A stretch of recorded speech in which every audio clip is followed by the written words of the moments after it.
Hello everyone, welcome to Learn with Yasmin. আজি ভিডিঅ'ত আমি চাম ক্লাছ 11ৰ বায়'লজিৰ চেপ্টাৰ 5 সপুষ্পক উদ্ভিদৰ দৈহিক গঠন আৰু আকাৰ। আজি আমি চাম ধতুৰা গোত্ৰৰ বিষয়ে। ইয়াৰ আগৰ ভিডিঅ'ত আমি সৰিয়হ গোত্ৰৰ বিষয়ে চাইছিলোঁ।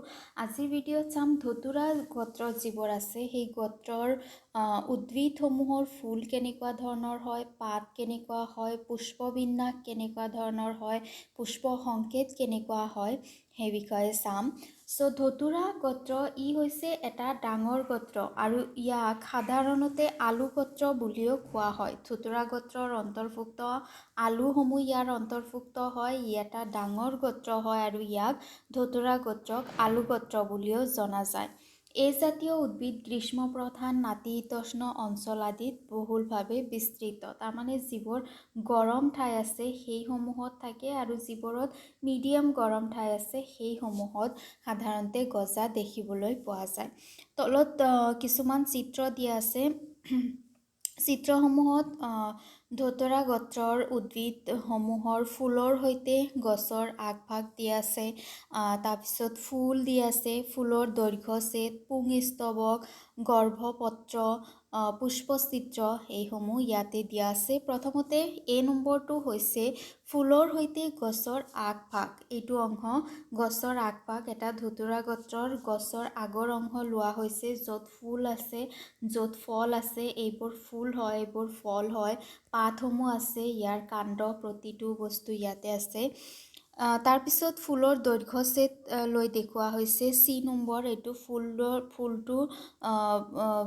দৈৰ্ঘ্য ছেদ কৰি পেলাই সেইটো দেখুওৱা হৈছে। বি নম্বৰত গোটা ফুলটো এনেকুৱা দেখিবলৈ পোৱা যায়। সেইটো ফুলক ফালিছে, এই ফলাৰ পিছত দৈৰ্ঘ্য ছেদ লৈছে, যিটো এনেকুৱা ধৰণৰ হয়। ডি নম্বৰ এইবোৰ হৈছে পুংস্তবক, য'ত পৰাগৰেণুসমূহ সৃষ্টি হয়, পৰাগৰেণু সৃষ্টি হোৱা পুংস্তবক হয়। তাৰপিছত ই নম্বৰ হৈছে গৰ্ভপত্ৰ। এয়া চোৱা, গৰ্ভপত্ৰৰ এইডাল হৈছে গৰ্ভদণ্ড। ইয়াতে আহি পৰাগৰেণুসমূহ পৰে, গৰ্ভমুণ্ড হয় এইটো, গৰ্ভমুণ্ড এইটো গৰ্ভদণ্ড, আৰু এইটো হৈছে গৰ্ভাশয়, যাৰ ভিতৰত ডিম্বাণুসমূহ আছে। আৰু এইটো হৈছে পুষ্পচিত্ৰ, য'ৰ বাহিৰৰ অংশটো হৈছে বৃত্তি, সেউজীয়া অংশটো বৃন্ত বা বৃত্তি। তাৰপিছত হৈছে পাহি বা দলমণ্ডল, পুংস্তবক, আৰু ভিতৰত হৈছে স্ত্ৰীস্তবক। পুষ্পচিত্ৰৰ ছবি হয় এইটো। এতিয়া চোৱা, যিটো আমাৰ ধতুৰা গোত্ৰ আছে সেই গোত্ৰৰ উদ্ভিদসমূহৰ আংগিক চৰিত্ৰ কেনেকুৱা ধৰণৰ হয়। প্ৰথমতে আমি চাম ইয়াৰ আংগিক চৰিত্ৰ কেনেকুৱা ধৰণৰ হয়। এই জাতীয় উদ্ভিদ প্ৰধানকৈ শাক বন বা তৃণ আৰু গুল্ম বৃক্ষ অতি কম হয়। তাৰমানে শাক বন জাতীয় চুটি চুটি গছ হয়, গুল্ম হয়, কিন্তু বৃক্ষ বহুত কম দেখিবলৈ পোৱা যায়। ইয়াৰ কাণ্ড কোমল বা লেহুকা হয়, কেতিয়াবা কাঠযুক্ত বা বায়বীয়, থিয় নলী আকাৰ, শাখা ডালযুক্ত, গোটা বা ফপলা, নম থকা মসৃণ আলুৰ দৰে মৃদগত কাণ্ডযুক্ত হয়। এইখিনি বুজিয়ে পাইছা, কাণ্ড কোমল হ'ব পাৰে, কেতিয়াবা কাঠযুক্ত হ'ব পাৰে কাণ্ড, গছডালত বহুত শাখা প্ৰশাখা থাকে, গছটো ফপলা হয়, গছত নোম থাকে আৰু মৃদগত কাণ্ডযুক্ত হয়, আলুৰ যেনেকুৱা থাকে কাণ্ড তেনেকুৱা ধৰণৰ হয়। ইহঁতৰ পাত কেনেকুৱা ধৰণৰ হয়, পাত একান্তৰ হয়। একান্তৰ পাত মানে কি, ইয়াৰ আগৰ গোত্ৰৰ যিটো আমি চাইছিলোঁ সৰিয়হ, তাৰো পাত একান্তৰ হয়। একান্তৰ পাত মানে হৈছে কাণ্ডৰ প্ৰতিটো গাঁঠিৰ পৰা এটাকৈ পাত একান্তৰভাৱে ওলায়। ছাপ'জ এইটো এটা ফুলৰ মুখ্য এটা কাণ্ড আছে, কাণ্ডৰ প্ৰতিটো, ইয়াতে এটা গাঁঠি আছে, ইয়াৰ পৰা এটা এনেকৈ পাত ওলাব, ইয়াতে গাঁঠি আছে, ইয়াৰ পৰা এনেকৈ পাত ওলাব, এনেকৈ তাৰমানে প্ৰতিটো গাঁঠিৰ পৰা এটাকৈ পাত ওলায়, তাক একান্তৰ পাত বুলি কোৱা হয়। পাতসমূহ সৰল হয়, কেতিয়াবা পখলযুক্ত হ'ব পাৰে। পখলযুক্ত মানে কি, পখলযুক্ত যৌগিক পাত মানে হৈছে যে যিটো মূল পাত থাকে সেই পাতটো কেইবাটাও মাখি পাতত ভাগ হ'ব পাৰে। তাৰমানে পাতৰ শেষৰ অংশ তেনেকুৱা যে খাচ কটা থাকে, সেই কাজসমূহ যদি ডাঙৰ হয়, ডাঙৰ হৈ পেলাই পাতৰ যিটো মূল অক্ষ থাকে সেইটো যদি এনেকৈ চুই দিয়ে, তেতিয়াহ'লে পাতটো কেইবাটাও ভাগত ভাগ হয়। হয়নে? চ' ইহঁতৰ কিছুমান পাত সৰল হয়, কিছুমান পক্ষলযুক্ত যৌগিক হয়, উপপত্ৰহীন। উপপত্ৰ মানে কি যিটো কাণ্ডৰ পৰা পাতটো ওলাইছে, এইটো কাণ্ডৰ এইটো অংশৰ পৰা পাতটো ওলাইছে, এইটো হৈছে কি পাতৰ ঠাৰি, ৰাইট? পাতৰ ঠাৰিত যদি কিবা সৰু পাত থাকে তাক উপপত্ৰ বুলি কোৱা হয়। আৰু ইহঁতৰ কোনো ধৰণৰ উপপত্ৰ নাথাকে। হীৰাবিন্যাস জাল হীৰাবিন্যাসযুক্ত। জাল হীৰাবিন্যাস মানে হৈছে পাতত যিবোৰ হীৰা থাকে, হীৰাসমূহে যদি জাল সৃষ্টি কৰে, কটাকটি কৰি পেলাই বহুত হীৰা যদি থাকে এটা পাতত, তেতিয়াহ'লে সেই হীৰাসমূহে কটাকটি কৰি পেলাই এনেকুৱা জাল নেটৱৰ্কৰ দৰে সৃষ্টি কৰে, তাক জাল হীৰাবিন্যাস বুলি কোৱা হয়। পুষ্প চৰিত্ৰ, এতিয়া ফুলটো কেনেকুৱা ধৰণৰ হয়? ফুলৰ প্ৰথমতে আমি চাম পুষ্পবিন্যাস কেনেকুৱা ধৰণৰ হয়।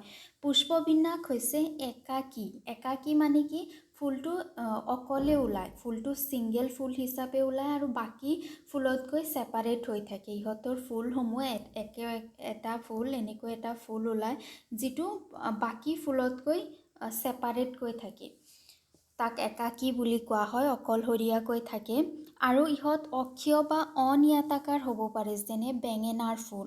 অনিয়তাকাৰ মানে কি মুখ্য অক্ষৰ অগ্ৰভাগত এটা ফুল সৃষ্টি হয় আৰু সেয়ে মুখ্য অক্ষৰ যিটো বৃদ্ধি সেইটো নিৰ্ধাৰিত হয়। ছাপ'জ এইটো মুখ্য অক্ষ আছে, ইয়াৰ আগৰ অংশত এটা এনেকৈ ফুল সৃষ্টি হ'ব, যাৰ ফলত এই যিটো মুখ্য অক্ষ আছে সেইটোৰ আৰু বৃদ্ধি হ'ব নোৱাৰে।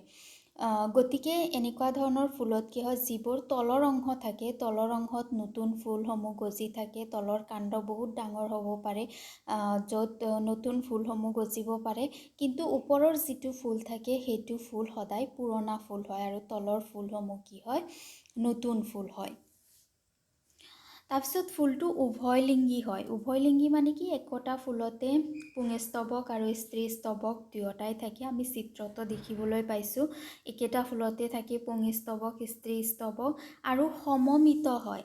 সমমিত হোৱা মানে কি যে ফুল যিকোনো ব্যাসাৰ্ধৰ দিশৰ পৰা যদি আমি দুটা ভাগত ভাগ কৰোঁ, তাৰমানে দুটা আমি যদি আঁচ টানো যিকোনো ব্যাসাৰ্ধৰ পৰা, তেতিয়াহ'লে আমি দুটা ভাগ পাম। এইটো এটা ফুল আছে চোৱা, ইয়াক যদি আমি এনেকৈ ভাগ কৰোঁ তথাপি আমি দুটা ভাগ পাম, এনেকৈ যদি আমি ভাগ কৰোঁ দুটা ভাগ পাম, হয়নে? যিকোনো ব্যাসাৰ্ধৰ পৰা ফুল এটাক যদি আমি ছেদন কৰোঁ আৰু যদি আমি দুটা সমান ভাগ পাওঁ, তেতিয়াহ'লে তাক কি কোৱা হয়, সমমিত ফুল বুলি কোৱা হয়। আৰু ধতুৰা গোত্ৰৰ ফুলসমূহ সমমিত হয়।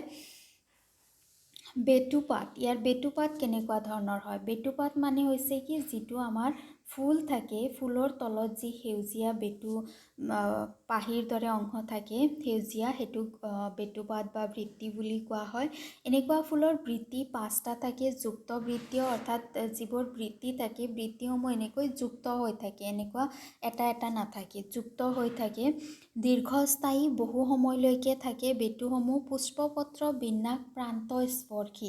প্ৰান্তস্পৰ্শী মানে কি যে যিবোৰ বৃত্তি আছে বা যিবোৰ বেটুপাত আছে, বেটুপাতসমূহে এটাই আনটোৰ লগত ওপৰা ওপৰিকৈ নাথাকে, ইহঁতে একেটা শাৰীত অৱস্থান কৰে, একেটা শাৰীত সুন্দৰকৈ অৱস্থান কৰে, ইহঁতে কোনো ওপৰা ওপৰিকৈ নাথাকে, সেইকাৰণে ইহঁতক প্ৰান্তস্পৰ্শী বুলি কোৱা হয়। তাৰপিছত হৈছে দলমণ্ডল, যি ৰং বিৰঙৰ অংশ থাকে ফুলত, দলমণ্ডল বা পাহি 5টা থাকে, যুক্তদলীয়, জোৰপাতি থাকে। পুষ্পপত্ৰ বিন্যাস প্ৰান্তস্পৰ্শী। প্ৰান্তস্পৰ্শী মানে একে হয়, ইয়াতে কি হয়, যিবোৰ পাহি থাকে পাহিসমূহ ওপৰা ওপৰিকৈ নাথাকে, একেটা শাৰীত থাকে, এনেকৈ পাহিবোৰ একেটা শাৰীত থাকে, এটাৰ ওপৰত আনটো নাযায়। বৃন্ত যিবোৰ আছে সেইসমূহ শাৰী পাতি থাকে, এটাৰ ওপৰত এটাকৈ নাযায়। বৃন্ত আৰু পাহি দুয়োটাই কি হয়, প্ৰান্তস্পৰ্শী হয়। এতিয়া বৃন্তপাহি গ'ল, এতিয়া আমি চাম ইহঁতৰ পুংস্তবক কেনেকুৱা ধৰণৰ হয়।